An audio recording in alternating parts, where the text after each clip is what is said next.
नमस्कार दोस्तों, चीन को बर्बाद करने के लिए, चीन का मोनोपोली तोड़ने के लिए, चीन का घमंड चकनाचूर करने के लिए भारत ने उठा लिया है अब तक का सबसे खतरनाक फैसला। भारत ने एलएसी के पास, चीन के सीमा के पास अरुणाचल में बहुत बड़ा युद्ध अभ्यास किया है।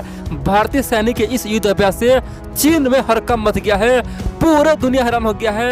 क्योंकि दोस्तों चीन अब तक ये तमाम घटना को हल्के में ले रहा था। चीन को लगा था कि हम जो चाहेंगे वो कर लेंगे, हम चाहेंगे तो टेंशन एलएसी पे बना देंगे, हम चाहेंगे तो उस टेंशन को ख़त्म कर लेंगे। ये सब हमारे हाथ में है।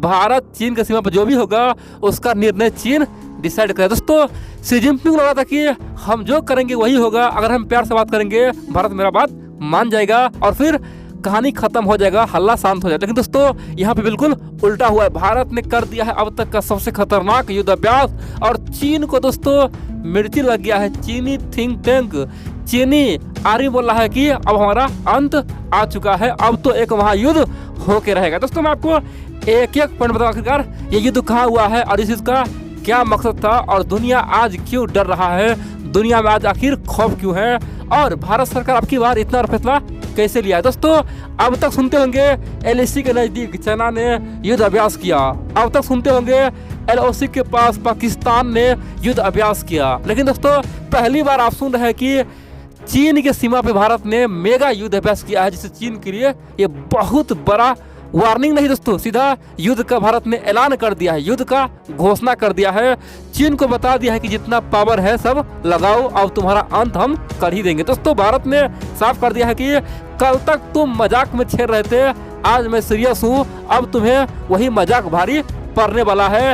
एक एक मजाक का बदला अब हम तुम्हें कुटाई से देंगे। दोस्तों भारत ने साफ कर दिया। आप लोग पूरा खबर देखिए, समझ आकर हुआ क्या है। आप लोग हाल ही में सुने होंगे चाइना ने एक बहुत बड़ा दुस्साहस किया, उत्तराखंड में घुस गया भारत की जमीन में और एलएसी पार करके भारत सीमा में घुस के वहां पे खासतौर पे तोड़फाड़ करके भाग गया। दोस्तों ये बात हाल ही की बात है। उसके बाद फिर चाइना ने दूसरा गलती करने का प्रयास किया, फिर से अरुणाचल में अपना सेना भेज दिया। बड़ी बात यह है अब की बार हमारा आर्मी पता क्या किया, चीन के 200 से अधिक सेना को बंदी बना लिया, 2-4 दिन बंद करके रखा, खूब ठुका किया, फिर उसे छोड़ दिया गया। दोस्तों ये सब हुआ ही था। उसके बाद पता क्या हुआ, उसके बाद हाल ही में एक सप्ताह पहले चीन भारत के बीच में जो 13वां दौरे का बातचीत चला, दोस्तों 13वां राउंड का बातचीत खत्म हो गया। चीन और भारत ने साफ कर दिया कि हम दोनों से सहमत नहीं है, हम अब वही करेंगे जो मेरा मन करेगा। दोस्तों भारत ने भी यही कहा और चीन ने भी यही कहा। चीन ने साफ कर दिया कि भारत का बहुत ज़्यादा महत्वाकांक्षा है, उसे पूरा हम नहीं होने देंगे। और चीन का मीडिया ग्लोबल टाइम्स ने यहाँ तक कह दिया कि अगर ये युद्ध होता है तो ये भारत के लिए विनाशकाल होगा और भारत को फिर हमेशा हमेशा के लिए नाश्ता नबूद करेगा। दोस्तों चीन ने यहाँ धमकी दिया कि हमसे आज कोई लड़ नहीं पाएगा, भारत किस खेत का। दोस्तों चीन ने तरह तरह की बातें कहा, लेकिन बड़ी बात तो यह दोस्तों हम लोग ना तो झुके और नहीं उसे डरे, अपने सीमा पे अपना सेना मजबूत करते रहे, यहाँ पे हथियार तैनात करते रहे और सर के यहाँ तक कि सुरंग सब कुछ बनाते रहे, जगह जगह ब्रिज बनाते रहे। दोस्तों हमने चीन के नज़दीक बहुत कुछ बना दिया, इंफ्रास्ट्रक्चर मेरा आज बहुत बढ़िया हो चुका है। अब चीन जान चुका है कि भारत पीछे हटने वाला है नहीं, भारत को कैसे हम पीछे करें। इसीलिए दोस्तों अब जानते हैं, कल ही न्यूज में आया कि चाइना ने एलएसी पे कम से कम 100 से अधिक रॉकेट लॉन्चर तैनात कर दिया, वो भी भारत के खिलाफ। और चीन ने कहा कि ये जो हमारा रॉकेट लॉन्चर है ये हमारा ना क्या पूरे दुनिया के लिए सबसे खतरनाक रॉकेट लॉन्चर है, इसे भारत को भयंकर नुकसान होगा, भारतीय आर्मी को भयंकर नुकसान। दोस्तों इस तरह की बातें किया। अब की बार हमारा चांस था और दोस्तों हमने मौके पर चौका मार दिया है। चीन को फिर से बता दिया है कि तुमको जितना ढोंग रचना रचो, जो करना करो, लेकिन हम पीछे नहीं हटेंगे। अब की बार तुम्हारा कुटाई करके रहेंगे, अपना अक्साई चीन छीन कर रहेंगे और तुम्हारा जो घमंड है कम्युनिस्ट चला का कि हम जब चर्चा भारत को मसल देंगे, ये भी घमंड फिर से तोड़ेंगे। हम गलवान में ऑलरेडी तुम्हारा घमंड तोड़ चुके हैं, गलवान घाटी में तुम्हारा 50 सैनिक मारा गया, अब की बार तुम्हारा 5000 सैनिक मार जाएगा। दरअसल जब से चाइना ने बॉर्डर पे अपना सैकड़ों लॉन्चर रॉकेट तैनात किया, तब से भारत सोचा आखिर हम क्या करेंगे। और दोस्तों भारत ने ओपनली अरुणाचल प्रदेश के तवांग सेक्टर में एक मेगा बहुत बड़ा युद्ध अभ्यास कर दिया है। अब बोलेंगे इस युद्ध अभ्यास में हुआ क्या है। युद्ध अभ्यास तो हमेशा होता है दोस्तों, युद्ध अभ्यास हमेशा होता है, लेकिन पहली बार हम लोगों ने चीनी आर्मी का पुतला बनाया, हम लोगों ने अपना टैंक लाया, हम लोगों ने मिसाइल लाया, हम लोगों ने युद्ध का पूरी तरह से माहौल बना दिया। दोस्तों हम लोगों ने इतना खतरनाक माहौल बना दिया ना कि हम लोगों ने साफ कर दिया कि यहाँ पे चाइना है, यहाँ पे चीनी नागरिक है, चीनी आर्मी है, उधर पाकिस्तान है, कैसे उसे ठोकना है। और बड़ी बात तो यह है, इस युद्ध अभ्यास में दोस्तों हमने लगातार चीन को कई बार हराया। बड़ी बात यह दोस्तों, हमारा टैंक, हमारा मिसाइल चीन में घुस के चीन को कई बार ध्वस्त किया। दोस्तों हम लोगों ने इस प्रकार का एक माहौल बनाया था और युद्ध अभ्यास किया।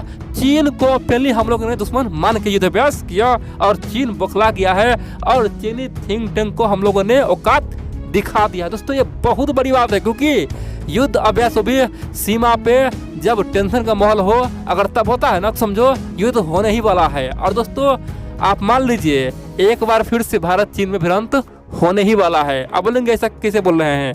देखिए आप जानते हैं चीन का सपना है 2025 से पहले ताइवान पे कब्जा किया जाए। और दोस्तों ताइवान को बचाने के लिए कोई और नहीं आएगा। चीन को पता है अमेरिका केवल बयानबाजी करेगा, डिंगबाजी करेगा, कुछ नहीं करेगा। बोलेगा कि प्रतिबंध लगा देंगे, ये करेंगे, लेकिन अमेरिका केवल कुत्ते के जैसा भौंक के चुप हो जाएगा। दूसरी ओर ना तो यूरोप आएगा, ना ही ब्रिटेन आएगा, कोई नहीं आएगा, सब ताइवान को मरते हुए छोड़ देगा, जिस प्रकार से हांगकांग को सब छोड़ दिया। लेकिन दोस्तों चीन को पता है कि इस केस में दो ही देश आ सकता है, वो है जापान और भारत। और दोस्तों जापान ने ऑलरेडी कह दिया है कि ताइवान पे हमला मतलब हम पे हमला, हम मर जाएंगे, लेकिन ताइवान को कभी अस्तित्व हम मिटने नहीं देंगे, ताइवान को अभी चीन में मिलने देंगे। दोस्तों जापान तो 100% युद्ध के लिए तैयार है। ताइवान पे अगर चीन हमला करेगा ना, जापान ऑलरेडी युद्ध में कूदेगा।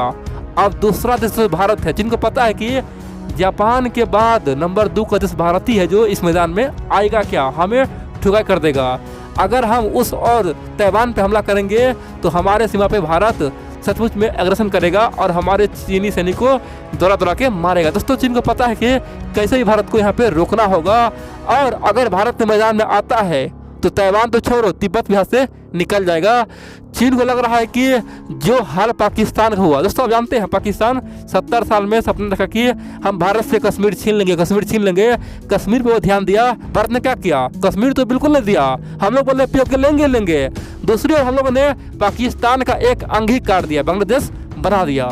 चीन को लग रहा है कि हमारा यही हाल ना हो जाए, हम लोग ताइवान ताइवान बोल रहे हैं, उधर हमारा एक अंश अलग ना हो जाए, तिब्बत को भारत अलग ना कर दे, तिब्बत पे हमला न कर दे।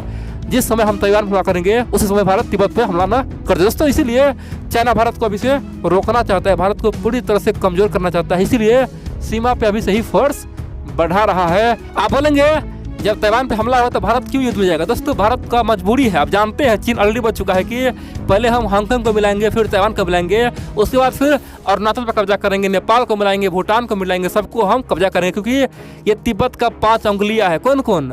अरुणाचल, नेपाल, भूटान, सिक्किम, लद्दाख। दोस्तों इसको चीन बोल रहा है कि ये तिब्बत का 5 उंगली है, उसे हम मिला के रहेंगे। ये सपना चीन के जो पहला राष्ट्रपति माओ जेडुंग का है और सब यही सपना देख रहा है। तो हमें पता है अगर ताइवान चीन के कब्जे में चला गया तो अब हमारा एक ही लक्ष्य है, चीन से युद्ध करना। वैसे भी चीन हम पे अब आक्रमण करने वाला, इसीलिए दोस्तों हम लोग मजबूरी में इस युद्ध में कूदेंगे। चाहे ताइवान पे हमला चीन करे न करे, लेकिन हम चीन पे हमला जरूर कर देंगे।